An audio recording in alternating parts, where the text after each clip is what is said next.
Hey ladies, we're back and it's week 4, and this week we're going to talk about expectations. This is the 4th week in our 8-week series, and this week we are going to be asking and considering this question: are we expecting too much from our husbands? Each of us, we all come into our marriage with a certain set of expectations. What we think our marriage is going to look like, and what we think our husbands should be doing, what they shouldn't be doing, how they should help out, how they should treat us. Just a lot of different expectations. How we'll spend our alone time, how we'll spend time together, expectations as roles, expectations with kids, everything. And so one of the places that these expectations come from is from our parents, and watching them, their relationship and how they interact, and how they did things. And so we have expectations just based on what we grew up with. We also have expectations from our society, from culture. Culture feeds unhealthy expectations.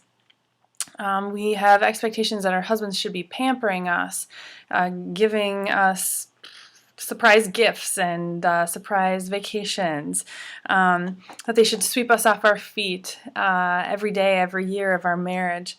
And we, without knowing it, we expect that we should feel a certain way even in our marriage because that's how some friends seem to feel, or that's what some friends portray that they feel on Facebook or social media. So we have these unhealthy expectations that our marriage should bring us an unhealthy amount of joy, and we don't even realize it, that our husband is supposed to be giving us something, and typically they're not. And typically we aren't even aware of what these expectations are. We just know that we're frustrated. And what can happen is we become lonely, we become sad, we become disappointed. And what can happen is we can just become checked out, just not really care anymore, because we're so disappointed in our husbands not doing what we think they should do, our expectations. And the real danger is that we can start questioning whether or not we believe our marriage was even supposed to be. The bottom line is this: when we have unhealthy expectations, these unhealthy expectations destroy marriage. It will destroy our marriage. These unhealthy expectations from our parents, from society, from just within us, and what we believe to be true of what marriages should look like, they are destroying our marriage. And we need to understand what these are, what we think, or what we've been jaded by, and the unhealthy expectations we've been placing on our husbands, and then change them. So, ladies, one thing is for certain is that we will always end up disappointed when we believe our joy is rooted in any human or anything. So we always will end up disappointed when our expectations of people, when we have unhealthy expectations of people, in particular our husbands, we will always end up disappointed because our expectations of them are unhealthy and they're unrealistic. And we are frustrated, and our husbands are frustrated too. So it's a lose-lose. So these are the questions that we have for this week. First one is, what expectations do I have of my husband? Write them out. What do I expect him to be doing? Maybe you've never thought of it, but we all have them. What are these expectations? Okay, that he's going to do the laundry, that he is going to come home and do this and this and this. What are these? Write them down. So what are my expectations that I have of my husband? Second, where do these expectations originate? Where do they come from? Is that how your parents did it? Is that just how you imagined it would be? Where do they come from? For each expectation, write down where these originate, or where you think they originate.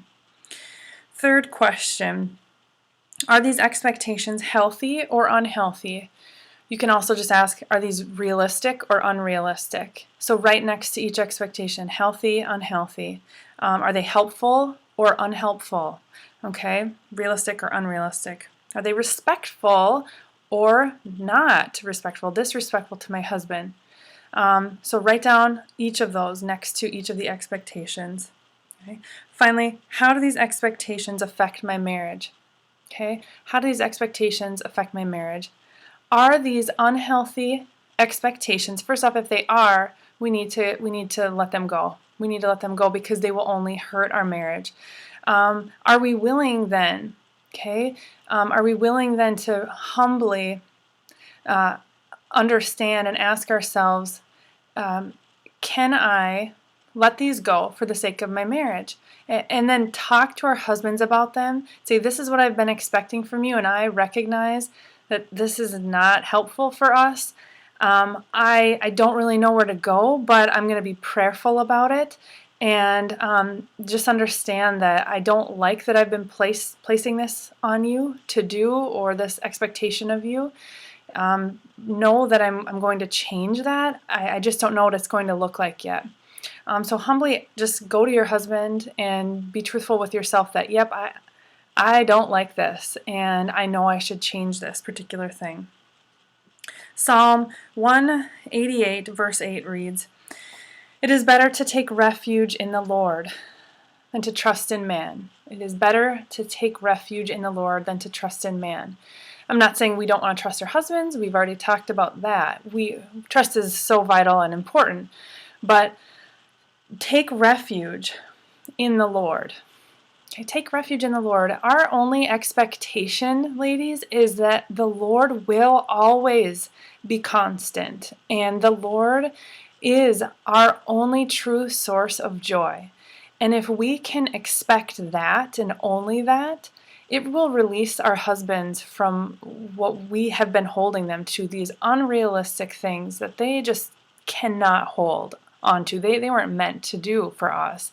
So take refuge in the Lord and bring this to the Lord, and be prayerful about how the Lord wants you to change, so that our husbands aren't feeling like they can't make us happy, which they can't.